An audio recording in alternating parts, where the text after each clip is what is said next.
Madame, monsieur, bonsoir, ravi de vous retrouver. À la une de ce journal du lundi 4 juin, le succès du Festival des Inattendus de Sainte-Savine pour cette édition 2012. Les organisateurs avaient prévu de délocaliser l'événement sur les voies vertes des Viennes sur 500 mètres de long. Reportage dans un instant. Vous y étiez peut-être en bas de votre immeuble ou au milieu de la rue. Vendredi, la fête des voisins a rassemblé la foule dans le département. Nous avons suivi les festivités à la Chapelle Saint-Luc, Troyes ou encore Pont-Sainte-Marie, à l'occasion de créer des liens durables et de se rencontrer. Et puis dans le dernier MAC des foires de Champagne ce soir, un défilé de voitures anciennes à quelques mois des 48 heures automobiles de Troyes. Et le premier bilan de l'édition 2012, bilan contrasté entre la réaction des commerçants sur place, celle des organisateurs et puis celle bien sûr des visiteurs. C'était l'un des événements phares du week-end dans l'agglomération troyenne, le Festival des Inattendus de Sainte-Savine. Pour cette édition 2012, la 11e, les organisateurs de cette fête de l'art contemporain ont souhaité continuer à surprendre et ouvrir cette deuxième décennie de festivités avec une nouveauté, un changement de lieu. C'est donc sur le bord des Viennes que s'est déroulée l'exposition géante. Reportage sur place, Cyril Tavernet et Martial Roche. L'art a pris un grand bol d'air pur ce week-end à Sainte-Savine en s'installant sur la voie verte des Viennes. Un bon ballon d'oxygène pour donner un nouveau souffle au festival Les Inattendus.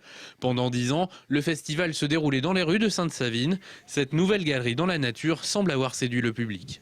On est protégé, on est à l'ombre, on est dans la nature, on respire l'air et puis je pense que c'est génial. Je pense que ça se reproduira même parce que c'est un beau cadre pour moi.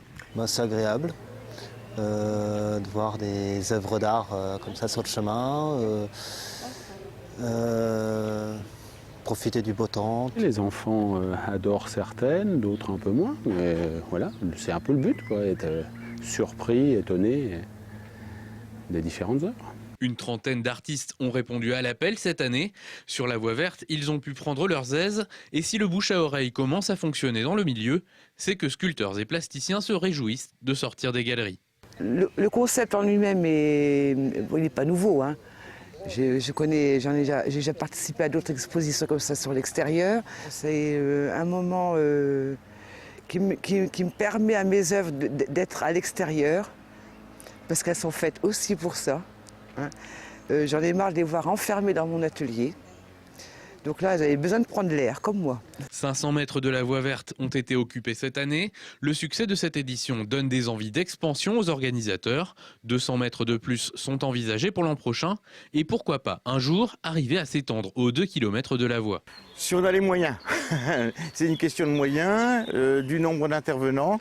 Mais peut-être pas tout, mais plus par rapport aux Viennes, oui, investir encore, de doubler la surface par exemple. Ça serait très bien si on pouvait.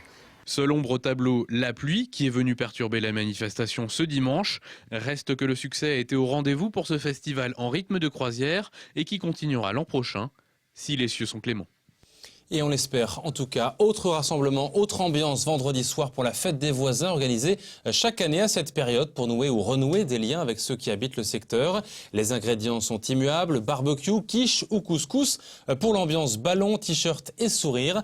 Ambiance avec ce reportage de Cyril Tavernet dans 3 sites différents de l'agglomération troyenne. La Chapelle Saint-Luc, le quartier des Chartreux à Troyes et celui des Écrevols à Pont-Sainte-Marie avec pour seule ambition la création de liens durables. Bucolique du côté des Chartreux, à table avec un bon couscous à la Chapelle Saint-Luc ou encore avec modération pour une sangria géante aux Écrevols, les voisins des 4 coins de l'agglomération avaient chacun leur ambiance. C'est important déjà pour se connaître tous dans le quartier, parce que assez souvent on se passe à côté, des fois bonjour, des fois rien du tout. On apprend à se connaître surtout, c'est ça. Et puis donc des gens auxquels on disait à peine bonjour, on les recroise dans la rue et puis on a une discussion assez sympathique. C'est super. Au Chartreux, dès 17h30, la convivialité, le partage de gâteaux et de boissons rythment la fin d'après-midi. Les enfants n'en ratent pas une miette. Les adultes sont heureux de se retrouver pour parler un peu de tout et de rien. Tout le quartier se retrouve et il y a des boissons. J'aime bien les voisins puisqu'on est la fête des voisins puisqu'on est tous ensemble.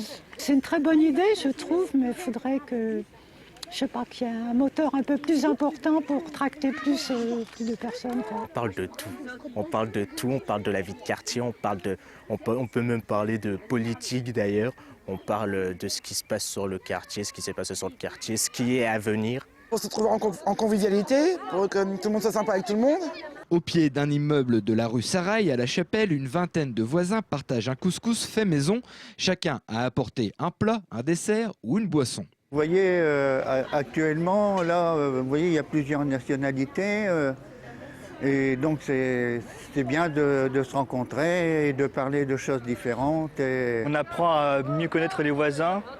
Et on se fait des amis et puis on apprend à parler avec tout le monde. Je suis contente de faire du couscous pour mes voisins parce que ça fait 1 an que j'habite ici, donc c'est l'occasion de connaître mes voisins et voilà, c'est... Il est 20h, aux Écreveulles, on attend une centaine de personnes et parmi les convives, Yvonne, dans un mois elle aura 100 ans, cette centenaire est la première à faire la fête.